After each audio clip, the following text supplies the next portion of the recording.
This podcast is an Oblivious Co production. Welcome to Film Obsessed, the podcast where we talk about anything and everything film related, including reviews, thoughts, news, behind the scenes secrets, and more. Hey guys, welcome back to Film Obsessed. So today I kind of wanted to talk about the new Suicide Squad movie. Well, by the time you guys are seeing this, it's already been out for a week now. This is the end of the second weekend. But the reason I'm talking about it now is because a lot of people still haven't seen this movie. And, it's actually amazing. I got to see it on preview night, which is Thursday night before the first showing on Friday. A lot of theaters do this. A lot of people don't realize that you can go see most movies the night before their actual release date. That is a thing. You can look it up. Most theaters do it, especially for bigger budget films. And like Marvel DC films especially. They all do it every time. Well, I waited to see it in theaters. Yes, I have an HBO Max subscription, so I could have watched it on there, but I wanted to see it in theaters because that's the way I prefer to watch things. And also, I work at a theater, so it's, I can get in for free. Well, apparently, we were doing a crew showing the Thursday before, so we all got to watch it. It was great. That is one of the funniest superhero movies I've seen in a long time. I don't think I've laughed that hard at a superhero film since probably Guardians of the Galaxy, like the first one. And some people are like, oh, well, Thor Ragnarok. I didn't laugh as much to Thor Ragnarok. I mean, I definitely think it's funny, but this movie I think is a lot more funny. James Gunn definitely knows what he's doing. He knows how to pull a family together, and he knows how to get a laugh out of you as well, all in the same movie. I'm very happy he went over to DC to do this. The Suicide Squad is how do I describe this? It's a team that I have never cared about. I have never once thought, I want to talk or read about the Suicide Squad. And I watched the 2016 one. It's terrible. It is a guilty pleasure movie of mine. Like, I actually enjoy watching that movie, but that's one of those, like, turn my brain off movies, And plus, Harley Quinn was amazing in that. Everybody knows Margot Robbie was, like, born to play Harley Quinn. And she exceeds in that role even in this movie. She gets her own little subplot inside this movie because it's Margot Robbie as Harley Quinn. Why wouldn't she? Idris Elba taking over for Will Smith's Deadshot, but he is now playing, what's his name? It'll come to me. Bloodshot. Bloodsport. Yeah, Sorry about that, guys. Yeah, Idris Elba's Bloodsport was a much more compelling character than Will Smith's Deadshot. I also think that it's good that Warner Brothers let James Gunn have full reign of this film versus what they did with David Ayer, where they wanted to change everything during reshoots to make it funnier and more it didn't fit. Like, Warner Brothers has a mass history of messing with a good film. Take the Snyder or the Justice League, for example. Like, take what you got in the theatrical run and then take the Snyder cut. Those are two completely different movies. They share maybe 10% of scenes, and everything else is Zack Snyder, and it's much, much better than what we got with Joss Whedon. And Joss Whedon was directed by the heads of Warner Brothers to do it, and even they said that they didn't like what they did. But, this isn't a Warner Brothers rant today. Probably should be. It's kind of what I wanted to do, but I wanted to give Suicide Squad some love. And you guys should too. You guys should definitely go see it in theaters while you still can. I've heard it's not going to be in rotation for much longer. I highly recommend it. It was a great film, in my opinion. Got a little bloody at times, absolutely. They went with that rated R score, which, honestly, this movie benefited from it, but it didn't need it, per se. Like, you could have made this movie a PG-13 movie, but James Gunn really wanted to explore some of the deaths. Unlike the first Suicide Squad movie, where the only real dead character was Slipknot, and everyone saw that coming because he wasn't in any promotional stuff. We knew right away his character was the one to be killed off. This movie, literally anyone can die in this movie. Like, I'm not kidding. Anybody you think you might want to live, they probably will not live. So, don't get too attached, as he keeps saying in all the promotional art. It's just how it's going to be. And honestly, I think the movie benefits from it. I'm very good at predicting how a movie's going to play out, like the next scene or how it ends. This movie threw a lot of curveballs. Like, I was not expecting some of the twist and like some of the deaths in this movie, and honestly, I'm happy about that. It really left me wanting more. And I've heard that James Gunn will actually be back to do more with the Suicide Squad, or not even the Suicide Squad, more with the DC universe. And I actually really hope that's true. I hope he does become the Kevin Feige type figure for the DC universe. They really need that, especially after they're trying to reboot with Flash. And oh boy, that's a whole nother thing. I'll get into it a later time. I don't know what that movie is anymore. And Warner Brothers, oh god, they're really being stupid. They're doing some good, but man, they're being even more stupid. Anyways, so kind of diving into all the characters, starting with Margot Robbie's Harley Quinn. I don't feel like I should have to say anything. If you've seen her in anything, you know that she's a phenomenal actress, and she was born to play this role. It's as simple as it gets when it comes to that. Now, Idris Elba's Bloodsport, he was a good character. I liked his costume design, pretty much ripped out of the comics. I liked how he could just pull a weapon out from anywhere. That was pretty cool. And he really is just a stand-in for Deadshot, though. Like, they have the same character motivations and everything, so... But, he's just great in everything he does. If you like him, you'll like him in this. He even had some funny moments of his own, especially when he was competing with John Cena. They have, like, a whole fight scene where they're not fighting each other. They're just, like, having a kill contest of how many, like, people they can kill in the most creative and over-the-top ways.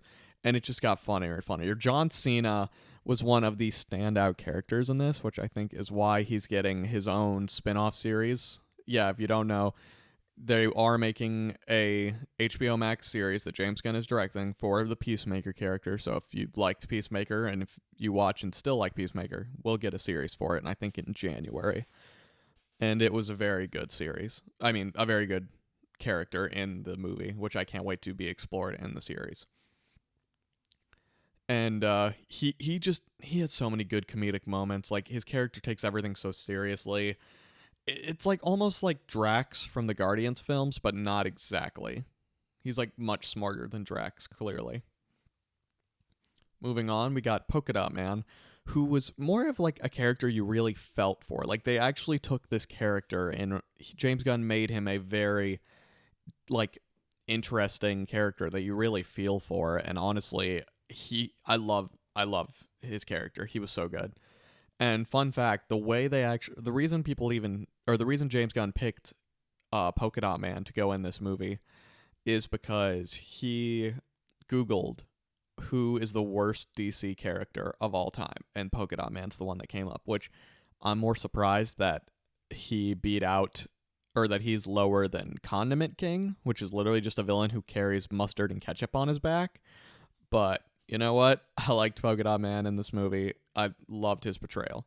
I can't think of the actor's name, but he plays in like Ant-Man and the Wasp, The Flash, and a lot of other comic book things. He's played in a lot of comic book movies and TV shows, which is pretty good. Then we got, who is it next? We got King Shark, or Anawe, as he is called in the movie. And honestly, he's like the Groot of the movie. Like, he's just this big, dumb, walking thing that just is hilarious to listen to and watch. Fake mustache. And I love how I got Sylvester Stallone to voice him, which makes it all the better for me. I loved his character. I like the design. Like, he just looks like a normal shark, and I think it's funny. And I'm not going to say much more on that without spoiling. Next, we got Ratcatcher 2. Now, she is the heart of the movie. Believe it or not, she becomes the character you are just constantly rooting for. I loved her character. Like, breakout actress. If you're going to watch it for anything, watch it for her character. She plays the role so well. Like, the amount of heart that you have for this character. She's just great. Like, you want this character to do well. You want this character to succeed and live, because this is a character you will grow attached to. Same thing with Polka Dot Man, honestly. Those two were kind of the breakouts. The lesser characters and actors. Then we got Rick Flagg, who In the first one, he's pretty similar, but he's a lot less serious. He's a lot more joking, which honestly I think works well for his character. Like, he's a lot more laid back, which I find very funny. Who else is in this movie? There's a few other characters. Captain Boomerang, and a lot of characters like Weasel, who you're not gonna know who they are because James Gunn like went so obscure with the characters that he picked.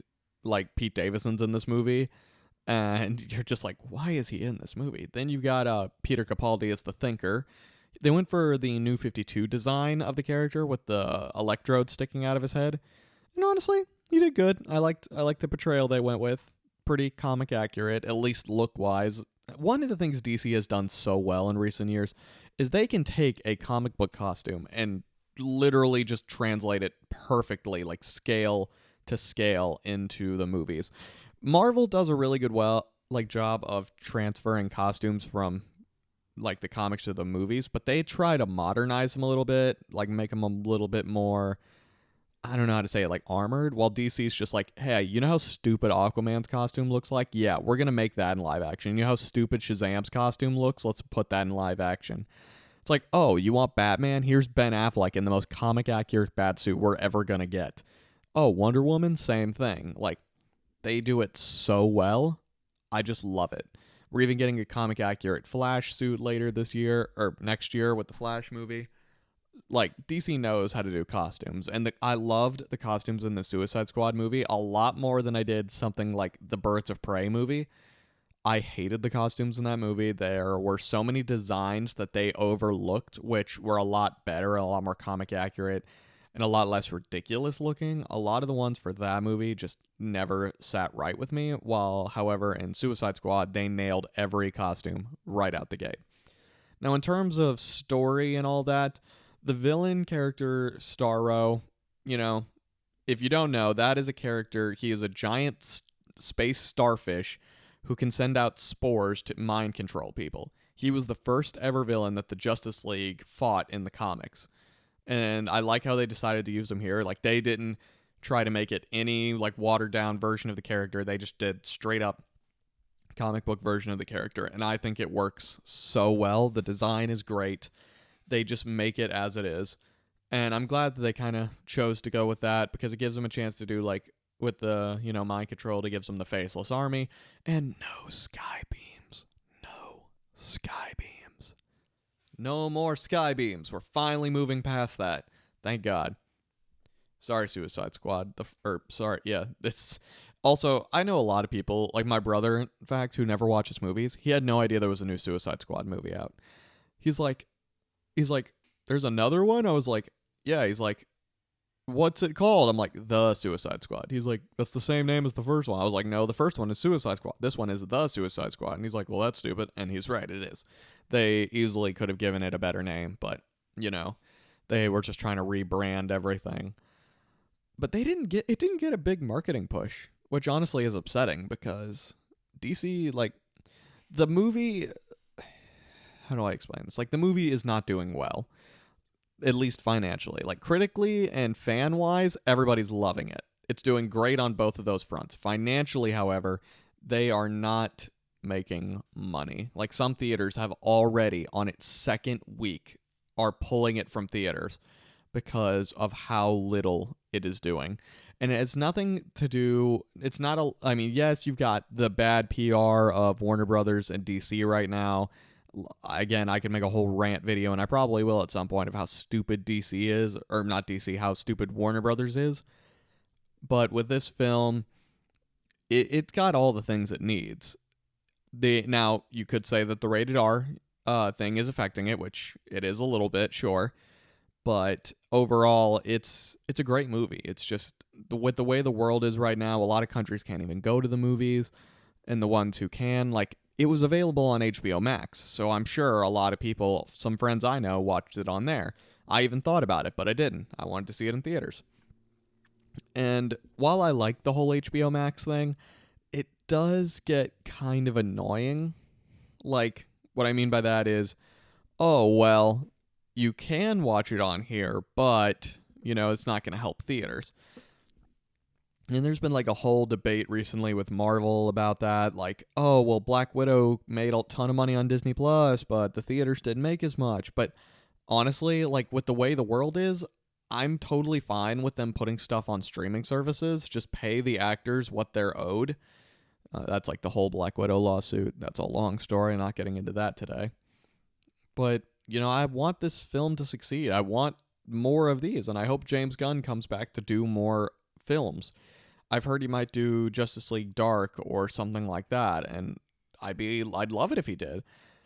Now, this has been one of the few movies I've been looking forward to in terms of DC. The only other one is The Flash, but I'm skeptical because of what they have planned and how dumb Warner Brothers has been with the Flash character as of recent. And again, I'll probably make another video sometime soon about all that when we get a little bit more news to talk about, something that hasn't been, in rotation. Like, I could talk about the Supergirl or Superman or Ben or Michael Keaton's Ben, but everyone's known about all that. That's all old news. So I'm waiting for some new news to arise before I can talk about it. I want it to be not exclusive, but I want to, make something more relevant to what we've got going on in today's world. Overall, though, would I recommend this movie? Absolutely. It is utterly hilarious, but very heartwarming at the same time. It is rated R, so if you have kids, you might want to watch it around them. It's pretty bloody. Other than that, I think it's a great movie. Like, if I had to rate this movie, I would probably give it an 8 out of 10. I'd probably give it an 8 out of 10. Yeah, I feel comfortable with that answer. It's great. It's hilarious. I love James Gunn's work, and I hope that the partnership he has with Warner Brothers continues like they say it will. So yeah, guys, tell me what you think. Have you seen the movie? What do you guys think? If you're watching on YouTube, just comment down below. If you're listening through anything else, well, I don't know how you'll comment, but I'm sure you'll figure out something. You can reach out on our social media. And yeah, guys, thank you for listening to Film Obsessed. Let me know your thoughts. Goodbye.